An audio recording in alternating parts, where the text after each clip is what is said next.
Hello my dear student, welcome to exam fancier. इस video में हम लोग जियोग्राफी के अगले सीरीज को देखते हैं। इस सीरीज में हम जनसंख्या भूगोल को शुरू करेंगे। ठीक है, जनसंख्या भूगोल से संबंधित सारे क्वेश्चन को सॉल्व किया जाएगा। तो देखते हैं पहला क्वेश्चन। पहला क्वेश्चन देखने से पहले हम लोग ये समझ लें कि जनसंख्या भूगोल होता क्या है। अगर जनसंख्या भूगोल से जनसंख्या हटा दिया जाए तो पहले आता है भूगोल। भूगोल क्या होता है?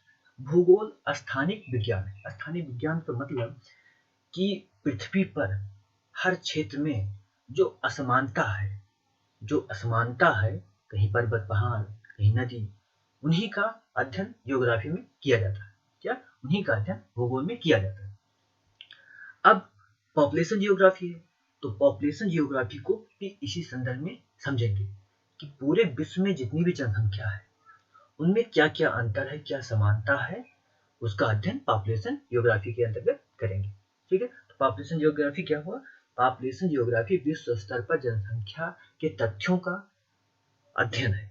अब जनसंख्या तथ्य क्या होता है? जनसंख्या तथ्य मतलब कि कितने व्यक्ति हैं, कितनी जनसंख्या है, उनकी आयु क्या है, उनका लिंग क्या है, प्रजाति क्या है, ठीक है, उम्र क्या है, जवान है जनसंख्या कि बुढ़े हैं। तो इन सभी का अध्ययन हम क्या करते हैं? पॉपुलेशन जियोग्राफी में करते हैं। अब पॉपुलेशन जियोग्राफी की शुरुआत कहाँ से होती है? स्पेशली आधुनिक अगर संदर्भ में देखें तो पॉपुलेशन जियोग्राफी की शुरुआत होती है अमेरिका से। कहाँ? अमेरिका से। अब इस संदर्भ में पहला क्वेश्चन देखते हैं। अ प्रोलॉग टू पॉपुलेशन जियोग्राफी किसकी पुस्तक है? अ प्रोलॉग टू पॉपुलेशन जियोग्राफी किसकी पुस्तक है? त्रिवार्था, जेलेंस्की, गार्नियर और मेल्जी। तो ये पुस्तक किसकी है? त्रिवार्था।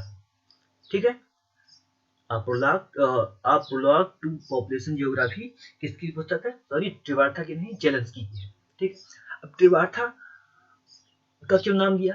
त्रिवार्था जनसंख्या भूगोल के, आधुनिक जनसंख्या भूगोल के संस्थापक माने जाते हैं। क्या? आधुनिक जनसंख्या भूगोल के संस्थापक किसे कहते हैं? त्रिवार्था को कहते हैं। लेकिन ये जो पुस्तक है इसको किसने लिखा है? जेलेंस्की ने लिखा है। अगला क्वेश्चन देखते हैं। अगला क्वेश्चन है कि माल्थस ने अपना सिद्धांत, क्या? माल्थस ने अपना सिद्धांत कब दिया? क्या? माल्थस ने अपना सिद्धांत कब दिया? अपोज करके आप लोग करिए कि माल्थस ने अपना सिद्धांत कब दिया। ठीक, पहुंच करके आप लोग क्या करें? सॉल्व करें कि 1876 में दिया कि 1867 में दिया या 1798 में दिया। ठीक है, तो माल्थस ने क्या सिद्धांत दिया इसको पहले देख लीजिए। माल्थस ने बताया कि जो जनसंख्या है वो लगातार बढ़ रही है। जनसंख्या लगातार बढ़ रही है, किंतु जो अन्न उत्पादन हो रहा है वो लगातार क्या हो रहा है? कम हो रहा है। अन्न उत्पादन क्या? लगातार कम हो रहा है। अगर जनसंख्या को नियंत्रित नहीं किया गया, क्या? अगर जनसंख्या को नियंत्रित नहीं किया गया तो सभी जनसंख्या नहीं कह सकते, कुछ जनसंख्या के कुछ भाग स्वमेव मरते जाएंगे या प्रकृति द्वारा मारे जाएंगे। ठीक है, तो माल्थस का सिद्धांत क्या है? माल्थस ने बताया कि अगर जनसंख्या बढ़ रही है तो अगर दूसरे स्तर पर देखेंगे तो खाद्यान्न क्या है? घट रहा है। अब खाद्यान्न घट रहा है तो लोग क्या खाएंगे? अब अगर भुखमरी पड़ेगी तो यानी कि प्राकृतिक कारण से कुछ लोग मर जाएंगे। ठीक है, इसलिए जनसंख्या का क्या करना है? नियोजन करना है। तो माल्थस प्रथम व्यक्ति थे जिन्होंने ये बताने की कोशिश की कि जनसंख्या का नियोजन करना है। ठीक है, तो इन्होंने माल्थस ने अपना सिद्धांत कब दिया? अपना सिद्धांत इन्होंने 1798 में दिया था। और ये जेलेंस्की। अगला क्वेश्चन है the population problem study in human evolution. ये किसकी पुस्तक है? ये पुस्तक है कार्ल सॉन्डर्स की। क्या? ये पुस्तक कार्ल सॉन्डर्स की है। ठीक है, अगला क्वेश्चन देखते हैं। नगर तंत्र संकल्पना, क्या? नगर तंत्र संकल्पना किसने दिया? नगर तंत्र संकल्पना को किसने दिया? बेरी ने दिया। क्या? नगर तंत्र संकल्पना को किसने दिया? बेरी ने दिया। अगला क्वेश्चन है मानव परिस्थितिकी ये का है, मानव परिस्थिति का अध्ययन ही भूगोल है। ये कथन किसका है? क्या? मानव परिस्थिति का अध्ययन ही क्या भूगोल है। इसको किसने कहा? इसको बैरोज ने कहा था। क्या? इसको बैरोज ने कहा था। अगला क्वेश्चन, कार्ल मार्क्स ने जनसंख्या पर समाजवादी दृष्टिकोण कब दिया? क्या? कार्ल मार्क्स ने जनसंख्या पर समाजवादी दृष्टिकोण कब दिया? अब कार्ल मार्क्स का समाजवादी दृष्टिकोण क्या है? कार्ल मार्क्स अब कह सकते हैं कि विश्व में ऐसे व्यक्ति हैं जिन्होंने लगभग एक ऐतिहासिक घटना को संपन्न करने में अपना विचार दिया, और ये विश्व में प्रथम व्यक्ति हैं जिन्होंने क्या? समाजवाद पर एक अपना राय दिया। ठीक है, और इन्होंने समाजवाद की स्थापना की, आप कह सकते हैं। तो इन्होंने क्या किया? वैचारिक रूप में समाजवाद का स्थापना की। और अगर व्यवहार रूप में देखें तो रूस और चीन में समाजवाद की स्थापना हुई। कार्ल मार्क्स कहाँ थे? कार्ल मार्क्स जर्मनी के थे। ठीक है, जर्मनी के थे। इंग्लैंड में भी रहे बहुत दिन तक, इसलिए बोला जाता है इंग्लैंड के भी थे, लेकिन जर्मनी में इनका जन्म हुआ था। तो समाजवाद क्या होता है? समाजवाद का अर्थ ये होता है कि जितनी भी संसाधन है, किसी देश में जितना संसाधन है, ठीक है, उस संसाधन पर सभी लोगों का क्या? बराबर हक होना चाहिए। क्या? उस संसाधन पर सभी लोगों का बराबर हक होना चाहिए। ठीक है, तो कार्ल मार्क्स ने जनसंख्या का समाजवादी दृष्टिकोण कब दिया? ये 1929 में दिया। क्या? 1929 में दिया। ठीक, क्या कह सकते हैं? विकसित हुआ। क्या? विकसित हुआ। अगला क्वेश्चन, सर्वप्रथम किस देश के विश्वविद्यालय के पाठ्यक्रम में जनसंख्या भूगोल को समाहित किया गया?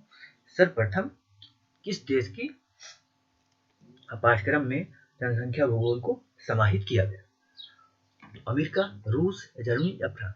अब देखेंगे तो जनसंख्या भूगोल का जो विकास हुआ है, क्या? जनसंख्या भूगोल का जो विकास हुआ है उसको किसने किया? उसको किया है कह सकते आधुनिक संदर्भ में वो अमेरिका ने किया। क्या? अमेरिका ने किया। लेकिन अगर हम प्राथमिक विकास को देखें जनसंख्या भूगोल के, और तो प्रथम स्तर पर यह मिलेगा कि प्रथम स्तर पर पाठ्यक्रम को, जनसंख्या भूगोल के पाठ्यक्रम को किस देश ने रखा? रूस ने अपने देश में रखा था। ठीक है, अगला क्वेश्चन, अमेरिका में जनसंख्या भूगोल किसने अलग शाखा के रूप में स्थापित किया? अमेरिका में ही नहीं, पूरे विश्व में जनसंख्या भूगोल को स्थापित करने में इन विद्वान का नाम है। उन विद्वान का क्या नाम है? तो इन विद्वान का नाम है ट्रिवार्था। क्या? ट्रिवार्था ये जनसंख्या भूगोल के संस्थापक माना जाता है, ट्रिवार्था को। ठीक है, अगला क्वेश्चन है, जनसंख्या का भौगोलिक अध्ययन। क्या? जनसंख्या का भौगोलिक अध्ययन किसकी पुस्तक है? क्या? जनसंख्या का भौगोलिक अध्ययन किसकी पुस्तक है? जेम्स की है, सावर की है, साउंडर्स की है, या कोई नहीं? तो ये पी जेम्स की है। क्या? पी जेम्स की है। जनसंख्या का भौगोलिक अध्ययन पुस्तक किसकी है? पी जेम्स की है। 1954 में इन्होंने ये पुस्तक लिखी थी। ठीक है, अगला क्वेश्चन, उष्णकटिबंधीय अफ्रीका में जनसंख्या अध्ययन। क्या? उष्णकटिबंधीय जनसंख्या में जनसंख्या अध्ययन शीर्षक नामक लेख किसने लिखा था? क्या? उष्णकटिबंधीय अफ्रीका में जनसंख्या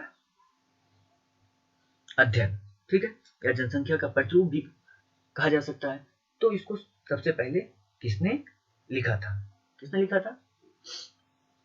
सावर ने। क्या ये सावर होगा? जेम्स ने, जेल्स्की ने, या कोई? तो जेल्स्की ने लिखा था। ठीक, अगला क्वेश्चन देखते हैं, जनसंख्या भूगोल किसकी पुस्तक है? क्या? जनसंख्या भूगोल किसकी पुस्तक है?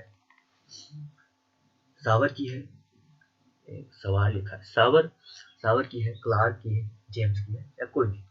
तो इसमें किसकी पुस्तक है? ये क्लार्क की पुस्तक है। क्या? क्लार्क कहाँ के हैं? अमेरिका के हैं। ठीक है, तो और इस पुस्तक का प्रकाशन कब हुआ? 1965 में जनसंख्या भूगोल पुस्तक का प्रकाशन हुआ। अब अगला क्वेश्चन है, जेबी गार्नियर की पुस्तक है। अब जेबी गार्नियर कहाँ के हैं? जेबी गार्नियर फ्रांस के हैं। क्या? फ्रांस के। तो जेबी गार्नियर ने, अब ऐसा भी पूछा जा सकता है कि कौन सी पुस्तक है या किस क्षेत्र में उन्होंने अधिक योगदान दिया? तो जेबी गार्नियर की पुस्तक का क्या नाम है? जनसंख्या भूगोल। क्या? जनसंख्या भूगोल। ठीक है, अब कब प्रकाशित हुई? ये 1957 में प्रकाशित हुई। क्या? ये 1957 में प्रकाशित हुई। अगला क्वेश्चन, पॉपुलेशन जियोग्राफी रीडर क्या पॉपुलेशन जियोग्राफी आदि किसकी पुस्तक है? सावर की है, जेम्स की है, डेमको की है? तो किसकी है? डेमको। भारत में जनसंख्या का प्रथम काम किसने किया? नहीं, भारत में जो जनसंख्या भूगोल है उस प्रथम कार्य किसने किया? जी.आर. घोषल ने, मेहता ने, चांदना ने, टकुर? तो जी.एस. घोषल ने जनसंख्या पर प्रथम काम किया था। क्या प्रथम काम किया था?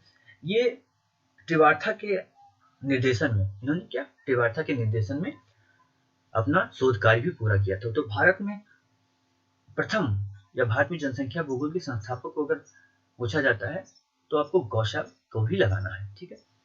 A geographical analysis of India population नामक शोध पत्र, क्या नामक शोध पत्र किसका है?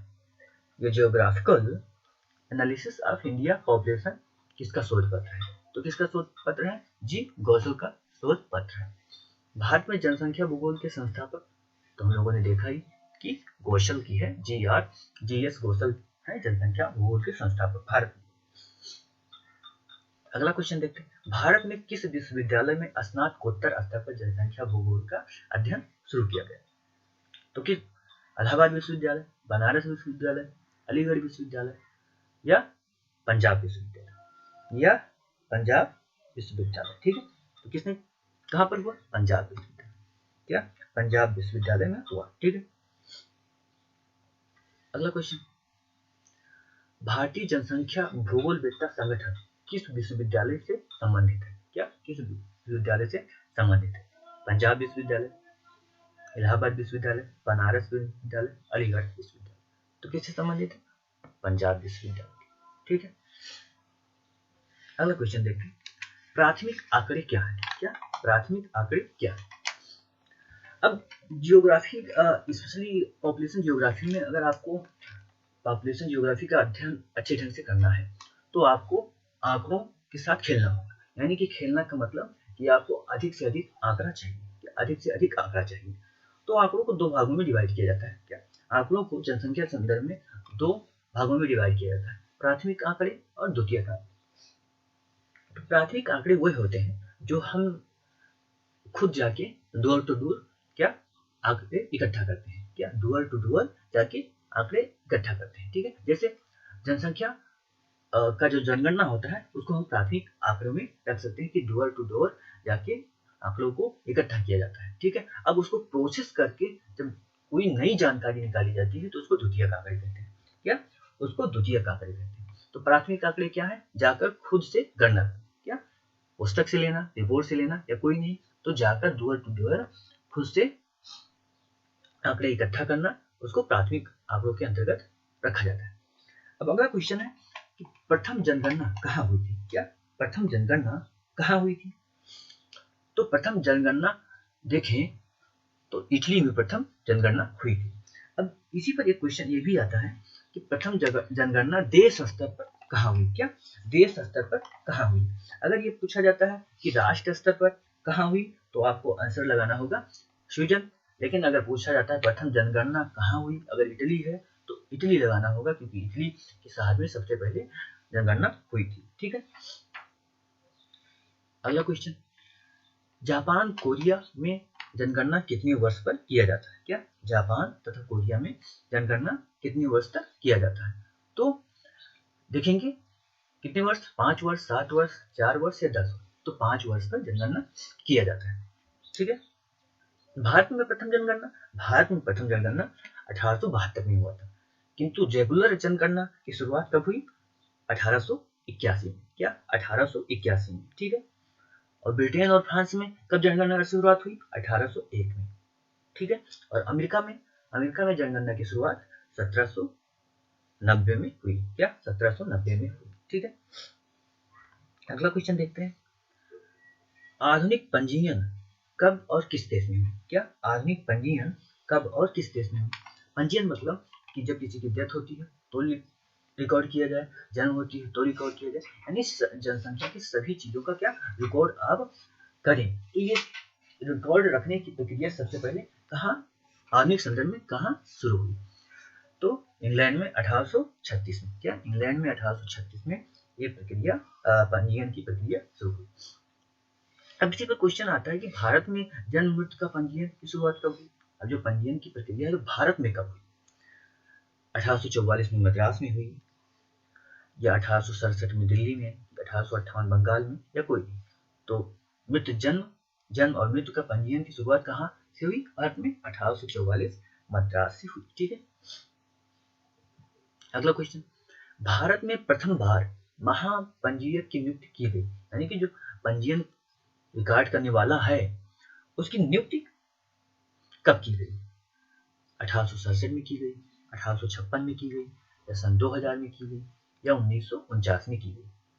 तो कब की गई, 1949 में की गई। अगला क्वेश्चन, डेमोग्राफिक ईयर बुक कौन प्रकाशित करता है, क्या डेमोग्राफिक ईयर बुक यानी जनांकिकीय वार्षिक पत्रिका कौन प्रकाशित करता है, संयुक्त राष्ट्र, भारत सरकार, अमेरिकी सरकार, या कोई नहीं। तो संयुक्त राष्ट्र प्रकाशित करता है डेमोग्राफिक ईयर बुक, संयुक्त राष्ट्र प्रकाशित करता है। इसी तरह स्टैटिस्टिकल ईयर बुक भी कौन प्रकाशित करता है, संयुक्त राष्ट्र प्रकाशित करता है। तो आज के लिए इतना ही। Have a nice day.